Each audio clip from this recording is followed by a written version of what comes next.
मोमबत्तियां बुझ गई, चिराग तले अंधेरा छाया था। फांसी के फंदे पर जब तीनों वीरों को झुलाया था, सुखदेव, भगत सिंह और राजगुरु के मन को कुछ और न भाया था। हंसते हंसते देश के खातिर जिन्होंने फांसी को गले लगाया था।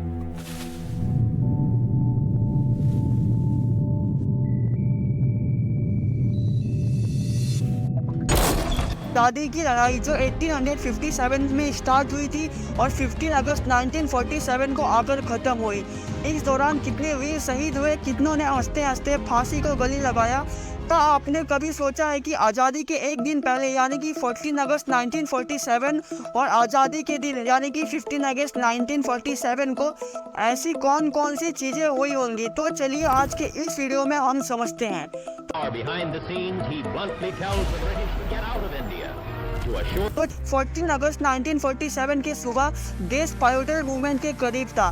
ब्रिटिश राज का अंत होने वाला था। देश में पार्टीशन के पूरे प्लान तैयार थे। लंदन में ब्रिटिश पार्लियामेंट में इंडियन इंडिपेंडेंस एक्ट को पास कर दिया गया था, जो आगे जाकर एक हिस्टोरिकल डॉक्यूमेंट बन गया। इस एक्ट के जरिए देश को दो हिस्सों में बांटा जाना था, इंडिया और पाकिस्तान। ये डॉक्यूमेंट एक नई दुनिया की बुनियाद रख रहा था, जिसमें आगे आने वाले समय में बहुत सारे रूल्स और रेगुलेशन इम्प्लीमेंट होने वाले थे। जैसे जैसे दिन आगे बढ़ रहा था, इंटेंस डिस्कशन और लास्ट मिनट प्रिपरेशन स्टार्ट हो गई थी। नेहरू और जिन्ना की फाइनल मीटिंग हो रही थी पार्टीशन के लिए। एक तरफ गांधी जी और नेहरू जी आने वाले नए भारत के प्लानिंग में मसरूफ थे, दूसरी तरफ जिन्ना और उनकी टीम पाकिस्तान को फाइनल टच दे रही थी। क्या आपने कभी सोचा है कि इस मीटिंग में कौन सी डिस्कशन हुई होंगी? ये मीटिंग में सिर्फ एक रूटीन डिस्कशन नहीं हुआ, कई बार ये मीटिंग एक फाइनल स्टेज पर पहुंची, जहां पर एक छोटी सी गलती भी आने वाले भारत को बर्बाद कर सकती थी। जैसे ही शाम हुई, देश भर में एक अलग ही माहौल था। पूरा देश आजादी के रंग में मसरूफ होने वाला था। नेहरू जी और उनकी टीम रेड फोर्ट के अंदर तिरंगा लहराने की तैयारी कर रहे थे। उसी दौरान एक वक्त ऐसा भी आया कि तिरंगे के डिजाइन को लेकर कंफ्यूजन शुरू हो गया। क्या आप कभी सोच सकते हैं कि आजादी के एक दिन पहले तिरंगे के डिजाइन को लेकर भी कंफ्यूजन हो सकता है? उस समय क्या माहौल रहा होगा? पर इस प्रॉब्लम को ओवरकम करते हुए फ्लैग को फाइनल टच के लिए तैयार किया जा रहा था। फ्लैग का डिजाइन सिर्फ एक डिजाइन नहीं था, बल्कि आने वाले फ्यूचर में हमारे भारत की एक पहचान होने वाली थी। जैसे ही क्लॉक में मिडनाइट स्ट्राइक हुआ, पूरे देश में एक अलग ही एटमॉस्फेयर फैला हुआ था, आजादी का एटमॉस्फेयर। नेहरू जी और उनकी टीम रेड फोर्ट पर एक फाइनल तैयारी के कगार पर खड़े थे। ये रात हम भारतीयों के लिए एक टर्निंग पॉइंट था। आज के दिन एक नया भारत एक नए सपने के साथ जन्म लेने वाला था। 15 अगस्त की सुबह जवाहरलाल नेहरू ने रेड फोर्ट से एक iconic speech the. At the dawn of history, India takes her place in the world.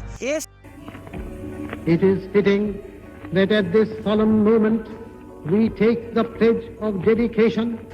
At the dawn of history, India started on her unending quest. शब्द सिर्फ एक अनाउंसमेंट नहीं थी, बल्कि एक नए भारत की नई एरा की शुरुआत थी। रेड फोर्ट के अंदर तिरंगा लहराया गया। एक ऐसा मूवमेंट था जहां पे हर एक भारतीय ने अपने आज़ादी को असली में महसूस किया। लेकिन इन खुशियों के साथ पार्टीशन के चैलेंजेस भी थे। देश भर में सभी लोगों ने पूरे दिल से सेलिब्रेशन किया, नाचे गाए और तिरंगा लहराए।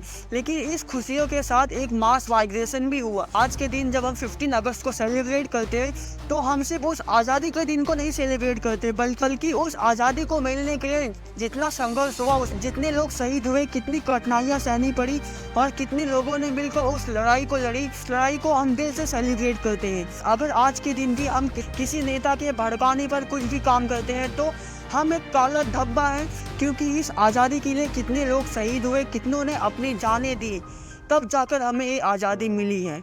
अगर आपको ये वीडियो अच्छा लगा हो तो वीडियो को लाइक करना, चैनल को सब्सक्राइब करना और अपने दोस्तों में जरूर शेयर करना, और नीचे कमेंट सेक्शन में जय हिंद लिखना मत भूलना।